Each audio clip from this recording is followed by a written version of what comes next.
ಯಾರು ಹಣ ಸಂಪಾದಿಸುತ್ತಾರೆ, ಯಾರು ಸಂಪಾದಿಸಿದ ಹಣವನ್ನು ಒಟ್ಟುಗೂಡಿಸಿ ಅದರ ಸದುಪಯೋಗಪಡಿಸಿಕೊಳ್ಳುತ್ತಾರೆ, ಹಣ ಕೈಗೆ ಬಂದಾಗ ಎದುರಾಗುವ ಸಮಸ್ಯೆಗಳೇನು, ಹಣವನ್ನು ಯಾವ ರೀತಿ ನಾವು ಸಂಗ್ರಹಿಸಿ ಇಡಬಹುದು, ಹಣವನ್ನು ಯಾವ ರೀತಿ ನಾವು ಖರ್ಚು ಮಾಡಬಹುದು, ಹಣವನ್ನು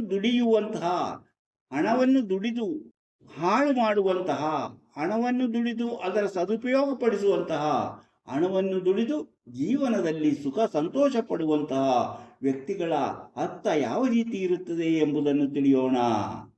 ಹಾಗೆಯೇ ಹಣ ಬರುವಲ್ಲಿ ಇರುವ ಅಡೆತಡೆಗಳೇನು, ಆ ಬ್ಲಾಕ್ಗಳೇನು, ಹಣ ಕೈಗೆ ಬಂದಾಗ ಯಾಕೆ ಖರ್ಚಾಗೋಗುತ್ತದೆ, ಅದಕ್ಕಾಗಿ ನಾವು ಏನು ಮಾಡಬೇಕು ಮುಂತಾದ ವಿಚಾರಗಳು ಪ್ರತಿಯೊಬ್ಬ ಮನುಷ್ಯನು ತಿಳಿದುಕೊಂಡಿದ್ದಾಗ ಅವನ ಜೀವನದಲ್ಲಿ ಅವನು ಸುಖವಾಗಿ ಜೀವನ ಮಾಡಬಹುದು. ಮೊದಲನೇದಾಗಿ ಹಣ ಸಂಪಾದನೆ ಮಾಡುವಂಥ ಶಕ್ತಿ ಇರುವಂಥ ವ್ಯಕ್ತಿಗಳು ಹಸ್ತವನ್ನು ನೋಡಬೇಕು.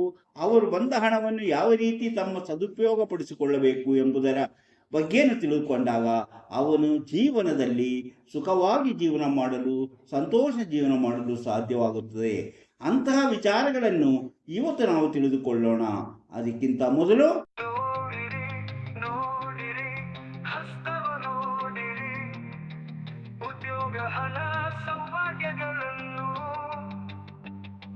ತಿಳಿಯಲು ನಿಮ್ಮ ಹಸ್ತ ನೀವೇ ನೋಡಿ, ಕೈಯಲ್ಲದು ನಿಮ್ಮ ಜೀವನ. ಎಲ್ಲರಿಗೂ ನಮಸ್ಕಾರ. ಮಾಣಿಯ ಟೈಮ್ಸ್ ಯೂಟ್ಯೂಬ್ ಚಾನಲ್ಗೆ ಎಲ್ಲರಿಗೂ ಸ್ವಾಗತ. ಧನಿಕರಾಗುವ ಜನರ ಲಕ್ಷಣಗಳು ಯಾವುದು, ಅವರು ಯಾವ ರೀತಿಯಲ್ಲಿ ಹಣ ಗಳಿಸಲು ಸಾಧ್ಯ, ಹಣವನ್ನು ಗಳಿಸಿದ ಮೇಲೆ ಅದು ಯಾವ ರೀತಿಯಲ್ಲಿ ಉಪಯೋಗವಾಗುತ್ತದೆ, ಆ ಉಪಯೋಗವಾಗುವ ಹಣವನ್ನು ಸದುಪಯೋಗಪಡಿಸಿಕೊಳ್ಳಲು ಏನು ಮಾಡಬೇಕು, ಜನರಲ್ಲಿ ಹಣ ಬರುತ್ತದೆ, ದುಡಿಮೆಯ ಮೂಲಕ ಹಣ ಬಂದು ಸೇರುತ್ತದೆ. ಹಣ ಇದ್ದರೆ ಸಾಲರು, ಅದರ ಪ್ರಯೋಜನವನ್ನು ಸರಿಯಾದ ರೀತಿಯಲ್ಲಿ ಪಡೆಯಬೇಕು. ಹಾಗೆ ಸರಿಯಾದ ರೀತಿಯಲ್ಲಿ ಹಣವನ್ನು ಬಳಸಲು ಸಾಧ್ಯವಾಗುವಂತಹ ಜನರ ಹಸ್ತದಲ್ಲಿ ಯಾವ ಚಿಹ್ನೆಗಳಿರುತ್ತದೆ ಎಂಬುದನ್ನು ತಿಳಿದುಕೊಳ್ಳಬೇಕು. ಅಂದರೆ ಹಣ ಯಾವ ರೀತಿಯಲ್ಲಿ ಬರುತ್ತದೆ, ಹೇಗೆ ಖರ್ಚಾಗುತ್ತದೆ ಎಂಬ ವಿಚಾರಗಳನ್ನು ನಾವು ಇವತ್ತಿನ ಈ ಕಾರ್ಯಕ್ರಮದಲ್ಲಿ ತಿಳಿದುಕೊಳ್ಳಬಹುದು. ಹಾಗೆಯೇ ಕೆಲವು ಟಿಪ್ಸ್ಗಳನ್ನು ನಿಮಗಾಗಿ, ಇದರ ಜೊತೆಯಲ್ಲಿ ಹಣಕಾಸಿನಗೆ ಸಂಬಂಧಪಟ್ಟಂಥ ಕೆಲವು ಟಿಪ್ಸನ್ನು ಕೂಡ ಇವತ್ತು ನಾನು ಹೇಳುತ್ತೇನೆ. ಇಂತಹ ವಿಚಾರಗಳನ್ನು ಹೊತ್ತು ಬರುತ್ತಿರುವಂತಹ ಮಾಣಿಯ ಟೈಮ್ಸ್ ಯೂಟ್ಯೂಬ್ ಚಾನಲನ್ನು ನೀವು ಇನ್ನೂ ಸಬ್ಸ್ಕ್ರೈಬ್ ಮಾಡಿಲ್ಲವಾದರೆ ಈಗಲೇ ಕೆಳಗೆ ಕಾಣುವ ಸಬ್ಸ್ಕ್ರೈಬ್ ಎಂದು ಬರೆದಿರುವಲ್ಲಿ ಒಮ್ಮೆ ಕ್ಲಿಕ್ ಮಾಡಿ ಸಾಕು, ನೀವು ಸಬ್ಸ್ಕ್ರೈಬ್ ಆಗ್ತೀರಿ. ಅದೇ ರೀತಿ ಪಕ್ಕದಲ್ಲಿರುವಂತಹ ಗಂಟೆಯ ಚಿಹ್ನೆಯನ್ನು ಒಮ್ಮೆ ಕ್ಲಿಕ್ ಮಾಡಿದರೆ ಮಾಣಿಯ ಟೈಮ್ಸ್ ಯೂಟ್ಯೂಬ್ ಚಾನಲ್ ಯಾವುದೇ ಹೊಸ ವಿಡಿಯೋ ಅಪ್ಲೋಡ್ ಆದ ಕೂಡಲೇ ನಿಮ್ಮ ಮೊಬೈಲಿಗೆ ನೋಟಿಫಿಕೇಶನ್ ಬರುವುದರಿಂದ ನೀವು ಎಲ್ಲ ವಿಡಿಯೋಗಳನ್ನು ನೋಡಿ ಹೆಚ್ಚು ವಿಷಯಗಳನ್ನು ತಿಳಿದುಕೊಂಡು ನಿಮ್ಮ ಜೀವನಕ್ಕೆ ಯಾವುದು ಅವಶ್ಯಕವೋ ಅದನ್ನು ಅಳವಡಿಸಿಕೊಂಡಾಗ ನಿಮ್ಮ ಜೀವನ ಯಶಸ್ವಿಯಾಗುತ್ತದೆ, ನಿಮ್ಮ ಜೀವನದಲ್ಲಿ ಸಂತೋಷ ಬರುತ್ತದೆ. ನೀವು ಹಣ ಗಳಿಸಿದ ಹಣವನ್ನು ಸರಿಯಾದ ರೀತಿಯಲ್ಲಿ ಬಳಸಿಕೊಳ್ಳಲು ಸಾಧ್ಯವಾಗುತ್ತದೆ. ಪ್ರತಿಯೊಂದು ವಿಡಿಯೋವನ್ನು ಆರಂಭದಿಂದ ಕೊನೆಯವರೆಗೂ ನೋಡಿದಾಗಲೇ ನಿಮಗೆ ಎಲ್ಲವೂ ಸರಿಯಾಗಿ ಅರ್ಥವಾಗುವುದು, ಇಲ್ಲದಿದ್ದರೆ ಅನುಮಾನಗಳು ಉಳಿದುಕೊಳ್ಳುತ್ತದೆ. ಆದ್ದರಿಂದ ಎಲ್ಲ ವಿಡಿಯೋಗಳನ್ನು ಆರಂಭದಿಂದ ಕೊನೆಯವರೆಗೂ ನೋಡಿ, ಲೈಕ್ ಮಾಡಿ, ಶೇರ್ ಮಾಡಿ, ನಮಗೆ ಸಪೋರ್ಟ್ ಮಾಡಿ. ಇನ್ನು ಇದರಲ್ಲಿ ನಂಬಿಕೆ ಮತ್ತು ಆಸಕ್ತಿ ಇರುವವರಿಗಾಗಿ ಮಾತ್ರ ಈ ಕಾರ್ಯಕ್ರಮ. ಯಾರಿಗಾದರೂ ತಮ್ಮ ಭವಿಷ್ಯ ತಿಳಿಯಬೇಕು, ನಿಖರವಾದ ಭವಿಷ್ಯ ತಿಳಿಯಲು, ಬರುವ ಕಷ್ಟ ನಷ್ಟಗಳನ್ನು ನಿವಾರಿಸಲು ಏನು ಮಾಡಬೇಕೆಂದು ತಿಳಿಯಬೇಕಾದರೆ ಇದರಲ್ಲಿ ಕೊಟ್ಟಿರುವಂತಹ ಈ ವಾಟ್ಸಪ್ ನಂಬರಿಗೆ ವಾಟ್ಸಪ್ ಮೆಸೇಜ್ ಮಾಡಿ. ಕೂಡಲೇ ನಿಮಗೆ ಏನು ಮಾಡಿದರೆ ನಿಮ್ಮ ನಿಖರವಾದ ಭವಿಷ್ಯ ತಿಳಿಯಲು ಸಾಧ್ಯ ಎಂಬುದನ್ನು ತಿಳಿಸುತ್ತೇವೆ. ಅದರಂತೆ ನೀವು ಮುಂದುವರಿದರೆ ನೀವು ಹುಟ್ಟಿದಾಗಿನಿಂದ ಕೊನೆಯವರೆಗೆ ನಿಮ್ಮ ಜೀವನದಲ್ಲಿ ನಡೆಯಬಹುದಾದ ಘಟನೆಗಳನ್ನು ಹಾಗೂ ಎದುರಾಗುವ ಸಮಸ್ಯೆಗಳಿಗೆ ಪರಿಹಾರವನ್ನು ಸೂಚಿಸಲಾಗುವುದು. ಆಸಕ್ತಿ ಮತ್ತು ಇದರಲ್ಲಿ ನಂಬಿಕೆ ಇದ್ದವರು ಭವಿಷ್ಯ ತಿಳಿಯಬೇಕಾದರೆ ಇದರಲ್ಲಿ ಕೂಡಲೇ ವಾಟ್ಸಪ್ ಮೆಸೇಜ್ ಮಾಡಿ. ಹಾಯ್ ಅಂತಾದರೂ ಕಳಿಸಿ, ಎಸ್ ಅಂತಾದರೂ ಕಳಿಸಿ, ಭವಿಷ್ಯ ತಿಳಿಯಬೇಕಂತಾದರೂ ಕಳಿಸಿ. ಈಗ ನೋಡಿ, ಹಣ ಇದ್ದರೆ ಸಾಲದು, ಅದರ ಉಪಯೋಗಗಳು, ಅದರ ಪ್ರಯೋಜನಗಳು ಜನರಿಗೆ ಸಿಗಬೇಕು.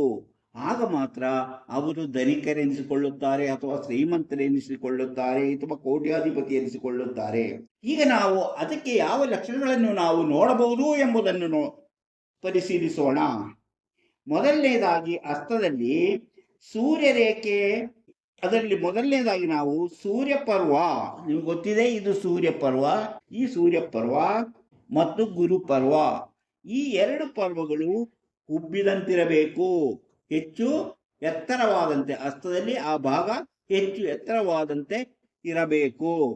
ಹಾಗೆಯೇ ಸೂರ್ಯರೇಖೆ, ನಿಮಗೆ ಗೊತ್ತಿದೆ ಇದು ಸೂರ್ಯರೇಖೆ, ಈ ಸೂರ್ಯರೇಖೆ ಸೂರ್ಯಪರ್ವದಲ್ಲಿರುವಂತಹ ಸೂರ್ಯಪರ್ವದಲ್ಲಿರುವಂತಹ ಈ ಸೂರ್ಯರೇಖೆ ಹೆಂಗಿರಬೇಕು?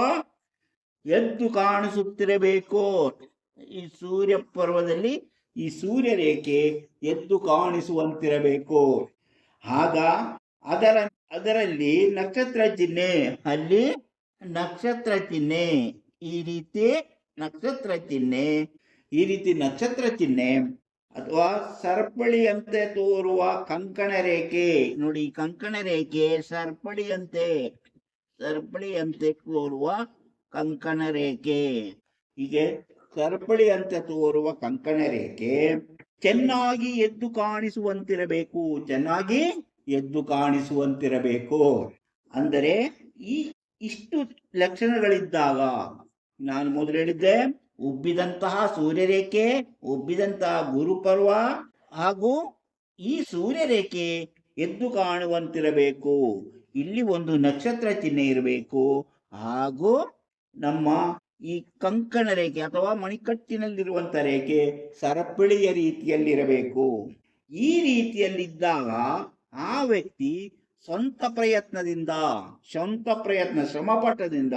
ಶ್ರಮಪಟ್ಟು ಅವರು ಹೆಚ್ಚು ಹಣ ಗಳಿಸುತ್ತಾರೆ.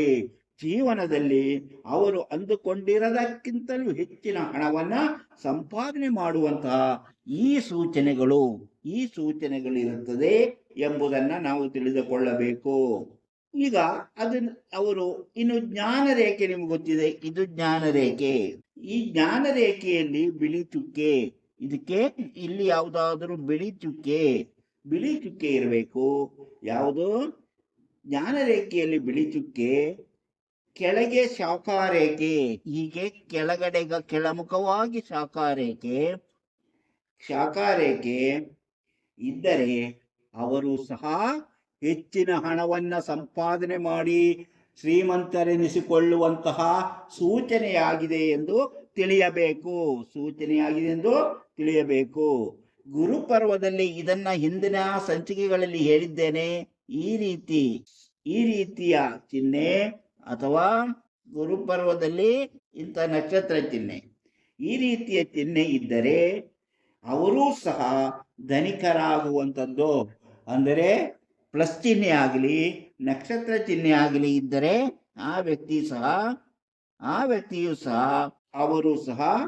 ಇವರು ಧನಿಕರಾಗುವಂತಹ, ಹೆಚ್ಚಿನ ಹಣವನ್ನು ಸಂಪಾದನೆ ಮಾಡುವಂತಹ ಸಾಧ್ಯತೆ ಇದೆ. ಹಾಗೆಯೇ ಈ ಭಾಗ್ಯರೇಖೆ ಎದ್ದು ಕಾಣಿಸುವಂತಿದ್ದರೆ, ಯಾವುದೇ ಅಡೆತಡೆಗಳಿಲ್ಲದಿದ್ದರೆ ಆ ಭಾಗ್ಯರೇಖೆ ಎದ್ದು ಕಾಣಿಸುವಂತಿರಬೇಕು. ಯಾವುದೇ ಅಡ್ಡ ರೇಖೆಗಳಿರಬಾರದು. ಉತ್ತಮವಾದ ಭಾಗ್ಯರೇಖೆ ಇದ್ದರೆ ಅವರು ಸಹ ಸ್ವಂತವಾಗಿ ದುಡಿದು ಶ್ರಮಪಟ್ಟು ಹಣವನ್ನು ಗಳಿಸಿ ಜೀವನದಲ್ಲಿ ಯಶಸ್ವಿಯಾಗುತ್ತಾರೆ ಎಂಬುದರ ಸೂಚನೆಯಾಗಿದೆ. ಈ ನಾನು ಹೇಳಿದ ಜ್ಞಾನ ರೇಖೆ ಕೊನೆಯವರೆಗೆ ಉದ್ದವಾಗಿ ಬಂದರೆ, ಈಗ ಇದೆಲ್ಲವೂ ನಾವು ಹೇಳಿದ್ವಿ. ಇದನ್ನು ಹೇಳಿದ್ವಿ, ಯಾವುದು? ಜ್ಞಾನರೇಖೆ. ಈ ಜ್ಞಾನರೇಖೆಯ ಬಗ್ಗೆನೂ ಹೇಳಿದ್ವಿ, ಈ ಬಿಳಿ ಚುಕ್ಕೆಯ ಬಗ್ಗೆನೂ ಹೇಳಿದೆ.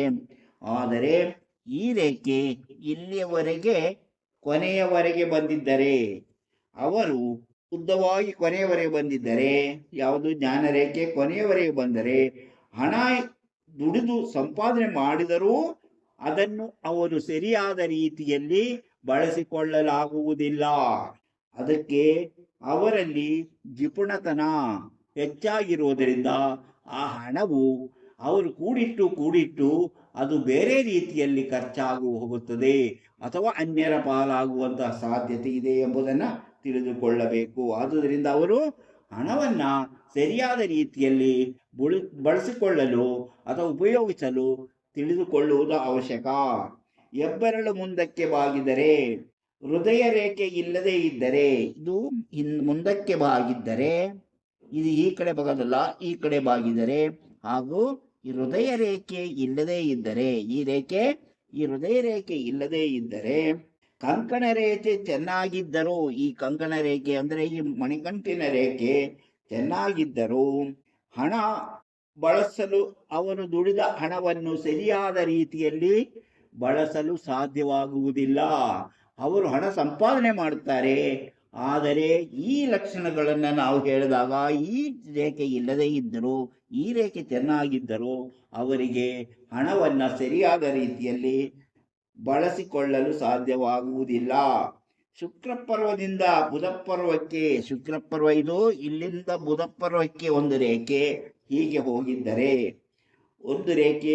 ಒಂದು ರೇಖೆ ಶುಕ್ರಪರ್ವದಿಂದ ಬುಧಪರ್ವಕ್ಕೆ ಒಂದು ರೇಖೆ ಹೋಗಿದ್ದರೆ, ಇದು ಅವರು ಧನವನ್ನು ಸಂಪಾದನೆ ಮಾಡಿ ಸರಿಯಾದ ರೀತಿಯಲ್ಲಿ ಬಳಸಿಕೊಳ್ಳುತ್ತಾರೆ. ಜೀವನದಲ್ಲಿ ಅವರು ಎಲ್ಲ ರೀತಿಯಲ್ಲೂ ಸುಖ ಸಂತೋಷವನ್ನು ಅನುಭವಿಸುತ್ತಾರೆ ಎಂಬುದಕ್ಕೆ ಸೂಚನೆಯಾಗಿದೆ. ಅಂದರೆ ಇನ್ನು ಸೂರ್ಯಪರ್ವದಲ್ಲಿ ನಮ್ಗೆ ಗೊತ್ತು, ಈ ಸೂರ್ಯಪರ್ವದ ರೇಖೆ ಹೀಗಿದ್ದರೆ, ಸೂರ್ಯಪರ್ವದಲ್ಲಿರುವಂತಹ ರೇಖೆ ಅಥವಾ ತಾವರೆ ಹೂವಿನ ಚಿಹ್ನೆ ಇದ್ದರೆ, ತಾವರೆ ಹೂವಿನ ಚಿಹ್ನೆ ಯಾವುದು ಶುಕ್ರಪರ್ವದಲ್ಲಿದ್ದರೆ ಅವರು ಸಹ ಉತ್ತಮ ಭಾವನಾತ್ಮಕ ಪ್ರಯೋಗಗಳಿಂದ ಕೂಡಿರುವ ಮನುಷ್ಯನಾಗಿರುತ್ತಾನೆ. ಆದರೆ ಅವರು ಎಷ್ಟೇ ದುಡಿದರೂ ಸಹ ತಿಂಗಳ ಕೊನೆಯಲ್ಲಿ ಅವರ ಕೈಯಲ್ಲಿ ಹಣ ಇರುವುದಿಲ್ಲ, ಎಲ್ಲವೂ ಖರ್ಚಾಗೋಗಿರುತ್ತದೆ. ಆದರೂ ಅವರು ಯಾವುದೋ ಒಂದು ಹಣದ ಹರಿವು ಚೆನ್ನಾಗಿರುತ್ತದೆ. ಅದಕ್ಕೆ ಸಮಥಿಂಗ್ ಸ್ಪೆಷಲ್ ಪರ್ಸನ್ ಅಂತ ಹೇಳ್ತಾರೆ. ಅಂದರೆ ಅವರು ಖರ್ಚು ಮಾಡಿದರೂ ಸಹ ಹೇಗೋ ಹಣ ಬಂದು ಸೇರುತ್ತದೆ ಎಂದು ಅವರು ಸಂತೋಷ ಮತ್ತು ಆರ್ಥಿಕವಾಗಿ ಆನಂದವನ್ನು ಹೊಂದುತ್ತಾರೆ, ಆನಂದವನ್ನು ಪಡೆಯುತ್ತಾರೆ. ಹೀಗೆ ನೋಡಿ, ಈ ರೇಖೆ ಹೀಗೆ ಕವಲೊಡೆದಿದ್ದರೆ, ಅದೇ ರೀತಿ ಈ ರೇಖೆ ಹೀಗೆ ಕವಲೊಡೆದಿದ್ದರೆ, ಹೃದಯ ರೇಖೆ ಆಗಲಿ ಕವಲೊಡೆದಿದ್ದರೆ, ಎರಡಾಗಿದ್ದರೆ ಅವರು ಸಹ ಜೀವನದಲ್ಲಿ ಉತ್ತಮವಾದಂತಹ ರೀತಿಯಲ್ಲಿ ಹಣ ಸಂಪಾದನೆಯನ್ನು ಮಾಡುತ್ತಾರೆ. ಇದಿಷ್ಟು ನಾವು ಇವತ್ತು ತಿಳಿದುಕೊಳ್ಳಬೇಕಾದಂತಹ ಹಸ್ತರೇಖಾ ಶಾಸ್ತ್ರದ ಕೆಲವು ವಿಚಾರಗಳು. ಅದೇ ರೀತಿ ನೋಡಿ, ನಾನು ಕೆಲವು ಟಿಪ್ಸ್ ಅನ್ನು ನಿಮಗೆ ಹೇಳುತ್ತೇನೆ. ನಮಗೆ ಎಷ್ಟೇ ಹಣ ಬಂದರೂ ಹಣ ಕೈಯಲ್ಲಿ ನಿಲ್ಲುವುದಿಲ್ಲ. ಯಾಕೆ? ಕೆಲವರಿಗೆ ಖರ್ಚು ಹೆಚ್ಚು, ಇನ್ನು ಕೆಲವರಿಗೆ ಸಂತೋಷ ನೀಡದ ಹಣ.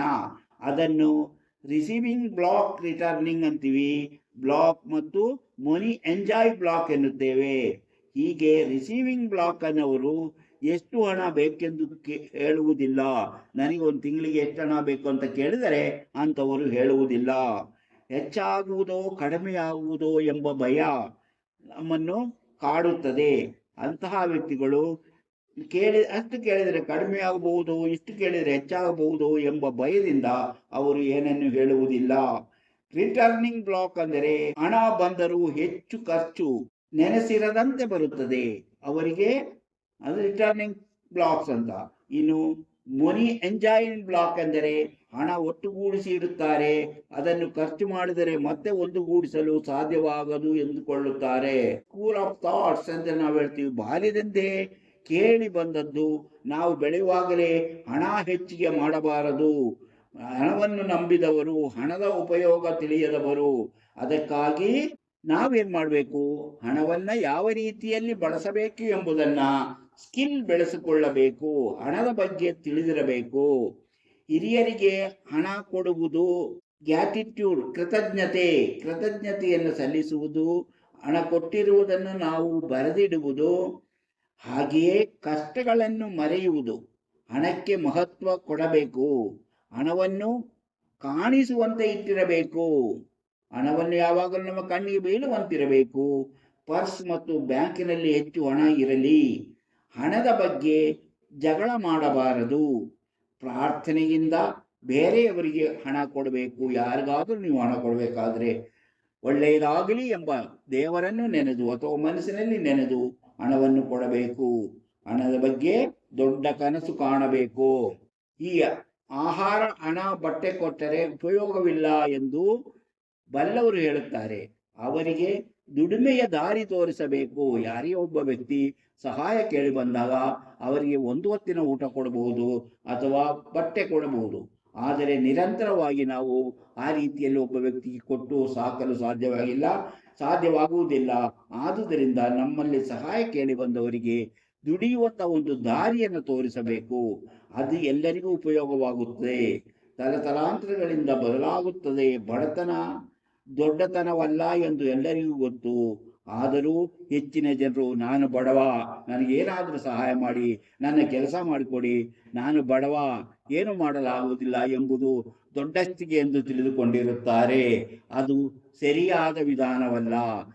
ಬಡತನ ಎಂಬುದು ಅದು ಅವರಾಗಿಯೇ ಮಾಡಿಕೊಳ್ಳುವಂತಹ ಸ್ಥಿತಿ. ಆದ್ದರಿಂದ ಅದರ ಬಗ್ಗೆ ಯಾವಾಗಲೂ ಹೇಳಿ ಸಹಾಯ ಪಡೆಯುವುದರಿಂದ ಅವರು ಎಂದೂ ಸಹ ಹಣವಂತರಾಗುವುದಿಲ್ಲ.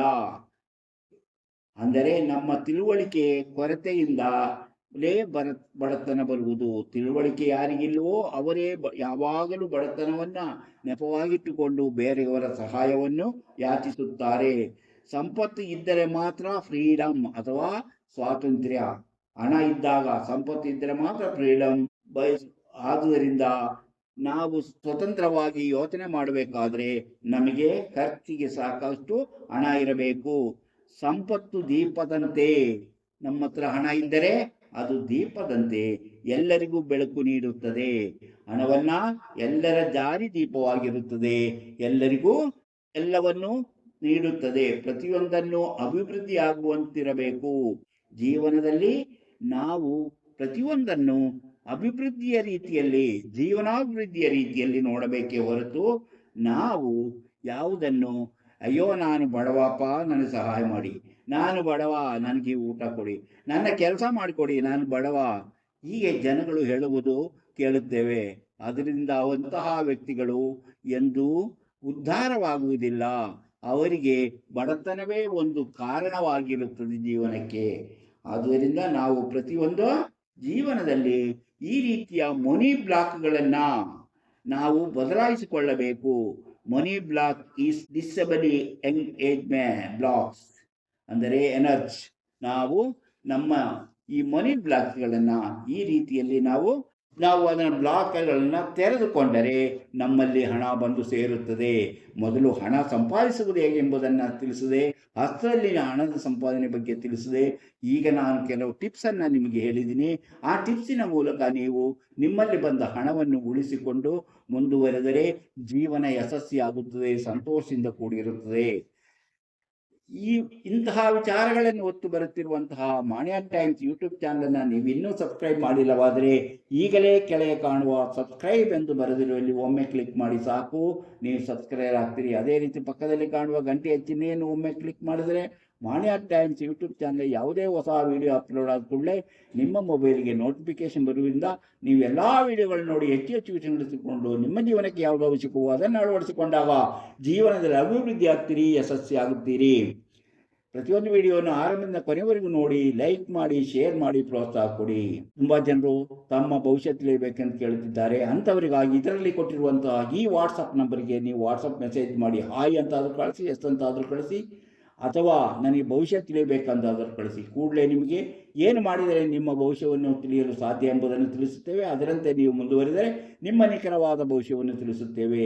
ಜೀವನದಲ್ಲಿ ನಡೆಯುವಂತಹ ಪ್ರತಿಯೊಂದು ಘಟನೆಗಳನ್ನು ಹುಟ್ಟಿದಾಗಲಿಂದ ಕೊನೆಯವರೆಗೆ ಯಾವ ತೊಂದರೆಗಳು, ಯಾವ ಸುಖಗಳು, ಯಾವ ರೀತಿ ಜೀವನಾಭಿವೃದ್ಧಿ ಆಗುತ್ತದೆ ಎಂಬುದನ್ನು ತಿಳಿಸುತ್ತೇವೆ. ಜೀವನದಲ್ಲಿ ಎದುರಾಗುವಂಥ ಸಮಸ್ಯೆಗಳ ಪರಿಹಾರವನ್ನು ತಿಳಿಸುತ್ತೇವೆ. ಇಂತಹ ಮತ್ತೊಂದು ವಿಡಿಯೋದೊಂದಿಗೆ ಮತ್ತೆ ಬರುತ್ತೇನೆ. ಇಷ್ಟು ಹೊತ್ತು ಈ ವಿಡಿಯೋ ನೋಡಿದ ನಿಮಗೆಲ್ಲರಿಗೂ ಧನ್ಯವಾದ.